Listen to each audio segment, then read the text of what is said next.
Elles font partie de nos paysages et en temps de sécheresse, elles représentent l'une des solutions de sauvegarde du monde agricole et notamment dans les Hauts. Avec ce développement agricole des Hauts, les 250 retenues collinaires individuelles représentent une des solutions à l'irrigation. Avec l'aide du département et avec l'aide de l'Union européenne, on est arrivé à disposer des CA qui se développent à une vitesse grand V et que nous constatons qu'aujourd'hui, en l'absence d'une eau d'irrigation, en cas de sécheresse, ce serait la faillite de toute une chaîne de production. La commune du Tampon est allée capter l'eau à 2050 mètres sur les portes du volcan pour les amener donc à 1650 mètres.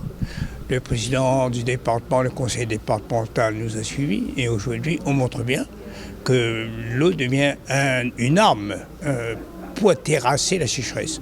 Nous n'avons pas d'autre solution que celle-là. Raison pour laquelle le département de La Réunion a signé avec la commune du Tampon un accord cadre de rénovation des retenues collinaires individuelles dégradées ainsi que l'acquisition de réservoirs d'eau. Un outil essentiel pour un monde agricole contraint et fortement concurrencé. Le Tampon pilote la mise en place de cette convention départementale et notamment dans des lieux comme ici, une antenne de la Chambre d'agriculture. Parce que ça coûte extrêmement cher d'entretenir tout ce qui dit la bâche pour l'agriculteur, ça revient cher sur l'exploitation.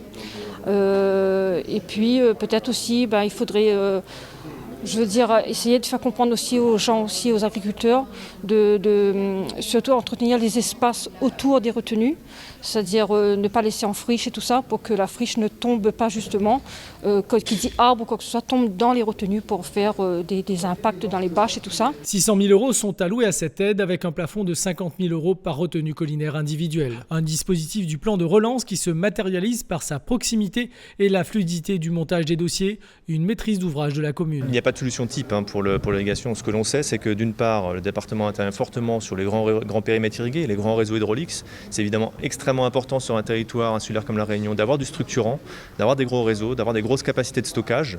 À l'heure actuelle, c'est à peu près 16 000 hectares irrigués sur 43 000 hectares de surface agricole utile. Donc c'est déjà plus d'un tiers de la surface qui est irriguée grâce aux ouvrages départementaux. Mais ce n'est pas la solution idoine pour tous les territoires. On s'aperçoit que dans les Hauts, dans les secteurs enclavés, isolés, on ne pourra pas amener des périmètres irrigués, des gros réseaux d'irrigation comme on le fait sur le reste de l'île. Donc le stockage semi-collectif ou individuel est effectivement une des solutions qui permet aux agriculteurs d'avoir un stock d'eau. L'agriculture se modernise, les territoires changent. L'adaptation est aujourd'hui essentielle pour appréhender l'avenir de la filière.